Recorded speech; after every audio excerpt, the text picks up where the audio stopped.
আহ,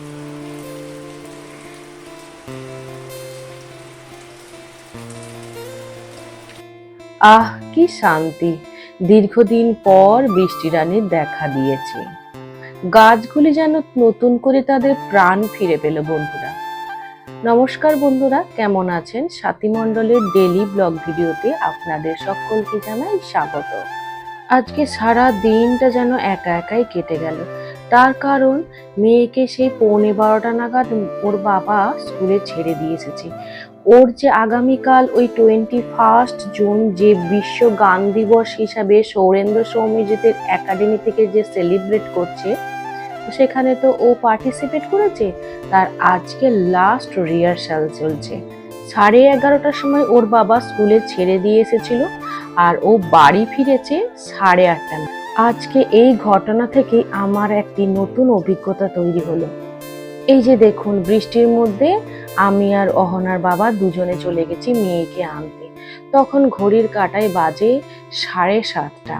বেশ অনেকটা সময়, তো সেই জন্য না প্রত্যেকটা গার্জেন খুব চিন্তা করছে। এই ধরুন, আমার মেয়ে ঠিকঠাক করে জল খাচ্ছে কিনা, খাবার ঠিকঠাক করে খেলো কিনা, যা হয় মায়েদের আর কি।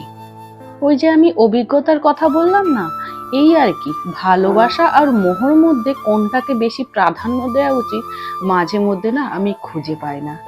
সেই রকমই এখনকার দিনে দেখা যায় বেশিরভাগ মা বাবাই না তাদের সন্তানকে যে শুধুমাত্র ভালোবাসে তা নয়, একরকম মোহেতেই জড়িয়ে পড়েছে বলতে পারেন।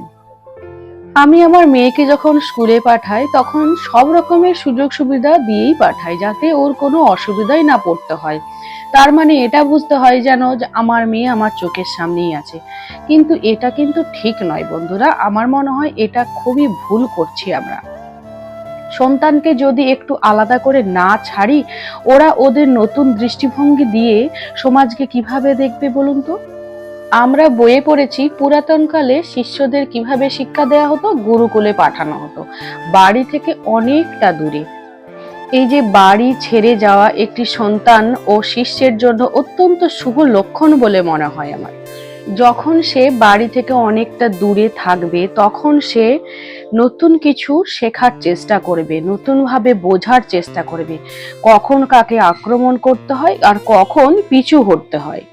আর এটা আমাদের দৃষ্টি দিয়ে ওদেরকে আমরা শেখাতে পারবো না, ওরা শিখবে ওদের অভিজ্ঞতা দিয়ে।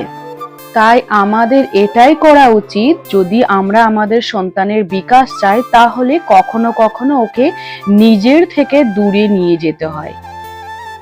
অন্যথা আপনি যদি আপনার সন্তানের মোহের প্রতি আবদ্ধ হয়ে থাকেন, তাহলে সন্তানের বিকাশ কোনো দিনই হবে না। যাক বন্ধুরা, কথা বলতে বলতে মেয়ের স্কুলের বাস চলে এসেছে।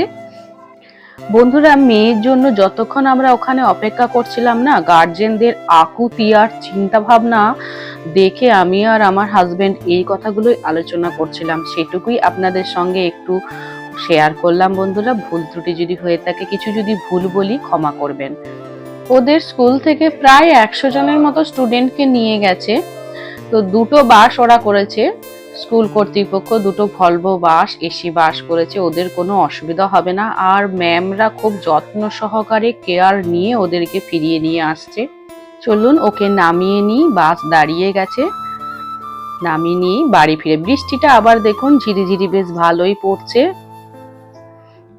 এই যে ওদের বাস দাঁড়িয়ে পড়েছে।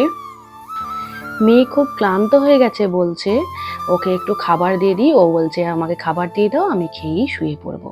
প্রচন্ড গরম হওয়ার কারণে দিনের বেলা খাবারগুলো সব ফ্রিজে ঢুকিয়ে দিয়েছিলাম, তো ঠান্ডা হয়ে থাকে, তাই একবার গরম করে নিলাম। এই যে ভাতটাও একটু গরম করে নিলাম। মাইক্রোওভেনটা খারাপ হয়ে যাওয়ায় খুব অসুবিধা হচ্ছে, ওর বাবার সময় হচ্ছে না, বলছে একদিন সময় করে সারিয়ে এনে দেবো। একদম গরম গরম ধোঁয়া ওঠা ভাত দিয়ে দিলাম, কয়েক হাতা দিয়ে দেবো। আর দিনের বেলা রান্না করেছিলাম, ওই অরহর ডালটা করেছিলাম, আর আলুই পোস্ত করেছিলাম, আর একটা সব রকম সবজি দিয়ে ওই আদা জিরে আর কাঁচা লঙ্কা বেটে একটু সর্ষে দিয়ে না একটু ঝাল ঝাল করে করেছিলাম। আজকে তো নিরামিষ, খেতে বেশ ভালোই লেগেছে। এই কদিন স্কুলের ক্লাসগুলোও হচ্ছে না, স্কুলও অ্যাবসেন্ট হয়ে যাচ্ছে।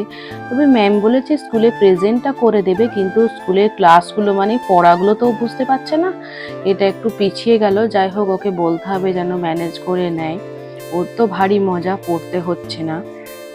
মেয়ে ডাল আর আলু পোস্তটা পেলে মোটামুটি খেয়ে নেয়, সবজিটা অল্প করে একটু দেব, দেখি খায় কিনা।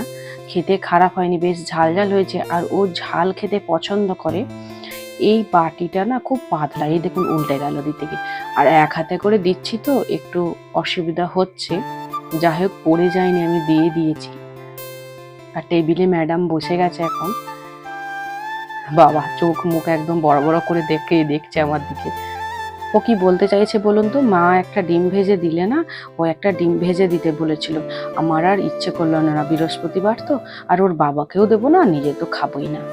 ডালটা দেওয়া হয়নি, চলুন বাটিটা একটু ধুয়ে নিই, ধুয়ে ওকে কয়েক হাতা ডাল দিয়ে দিই, পরিমাণে অল্প আছে, ওর বাবার হলেই হবে, ওকে একটু দিয়ে ওর বাবার মতো রেখে দেবো আমি, আমার না হলেও চলবে। ব্যাস, এ প্রথমে একটু কুইকাই করছিল, এখন একটু বলাতে বুঝে গেছে, যাক ও তৃপ্তি করে খেয়ে নিবে, আর কোনো অসুবিধা নেই। ওর বাবাকে তো বলেইছি যে এই দিয়ে খেতে হবে, ওর বাবা বলেছে হ্যাঁ খেয়ে নেব।